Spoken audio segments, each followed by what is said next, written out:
আমার মতো কে কে আছেন হঠাৎ করে শুটকি খেতে মনে চাচ্ছে রান্না, এই যে রান্না করতে চলে আসলাম। শুটকি রান্না করবো, 5 মিশালি শুটকি, একটু আলু কিউব কিউব করে রান্না করব। দেখেন, সরষের তেল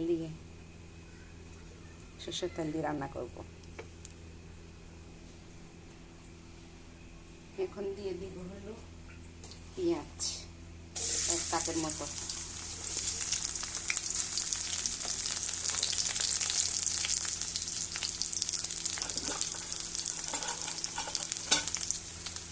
সরষের তেলে রান্নার এই একটা জিনিস হলো ফেনা উঠে যায়।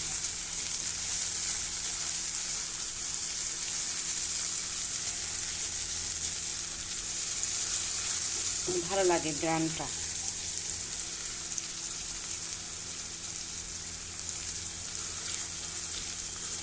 এখন বাজে হলো রাত 8:30। হঠাৎ করে মেয়েও বলছে আমি শুটকি রান্না করো, আর মাছ মাংস ডিম খাইতে ভালো লাগছে না। দিব লবণ, আমি লবণটা সবসময় পেঁয়াজ ভাজার সময় দিয়ে দিই।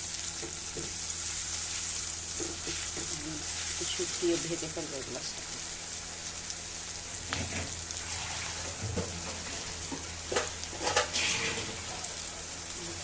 আর মিশানি শুটকি, রূপচাঁদা শুটকি আছে, লুচি শুটকি আছে, হাঁসা শুটকি আছে, চিড়ি শুটকি আছে।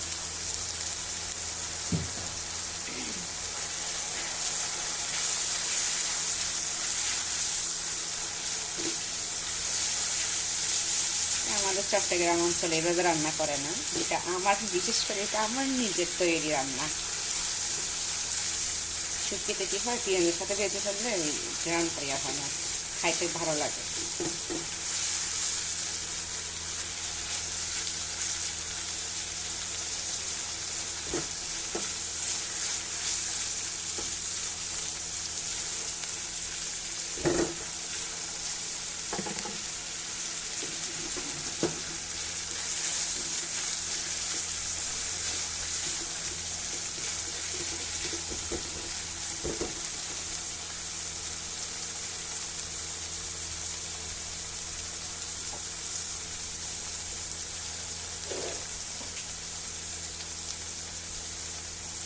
আদা রসুন বাটা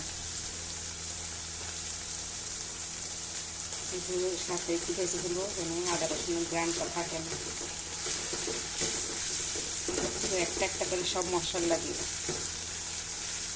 আমার মেয়ে খুব পছন্দের খাবার, আমিও খাই, কিন্তু ও একটু বেশি পছন্দ করে, তো এই জন্য ওর জন্য স্পেশালভাবে রান্না।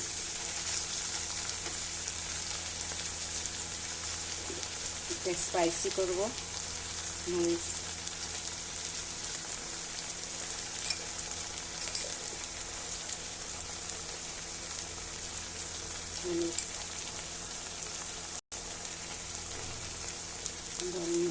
ধনিয়া একটু বেশি করে দিব।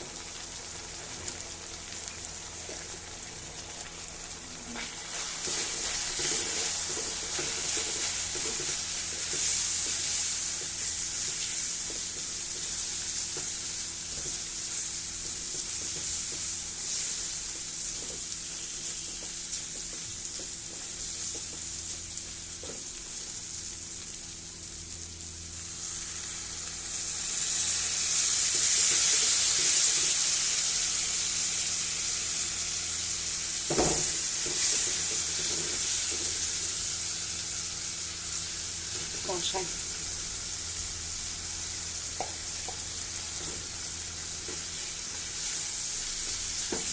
রূপচাঁদা শুটকি যে এত মজা, যারা খেয়েছেন শুটকিটা ওনারা বুঝবেন এত মজা। এখন দিব কি,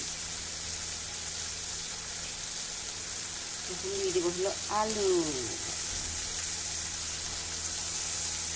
গাছটা আমি ফার্স্ট টাইম রান্না করছি, আরেকবার রান্না করছিলাম শুধু পেঁয়াজ আর শুটকি ভুনা, তখন কোনো আলু ছিল না। আজকে একটু আলু দিয়ে রান্না করি। শুধু শুটকি হলে না একটু গ্যাসের প্রবলেম হয়, এই জন্য একটু আলু দিচ্ছি। বেশি শুটকি বোনা খাওয়া ভালো না, সাথে একটু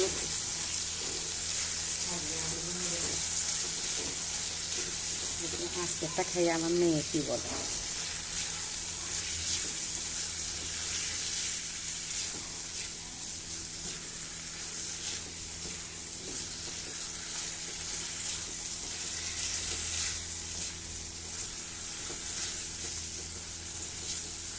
একটু হোক কষে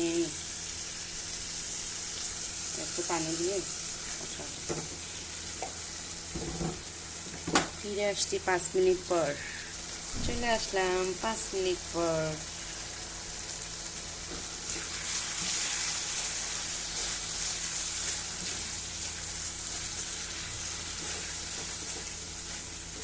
এখন একটু জল দিয়ে দিব, জল হয়ে আলুটা সিদ্ধ হওয়ার জন্য। আমি কতগুলো শুটকি কুটেছি জানেন, ধোয়ার পরে প্রথমে তেল নিয়েছি। যারা শুটকি ভুনা করেন, এটা আমাদের চিটংরা করে না, আমি যতটুকু জানি। আগে ভেজে নিতে হবে, শুকনা ভেজে গরম পানি দিয়ে ভিজিয়ে রাখতে হবে, তারপর দিতে হবে। আমার অনেকগুলো শুটকি দিতে দিতে এতটুকুই আসছে। এখন দিব গরম পানি।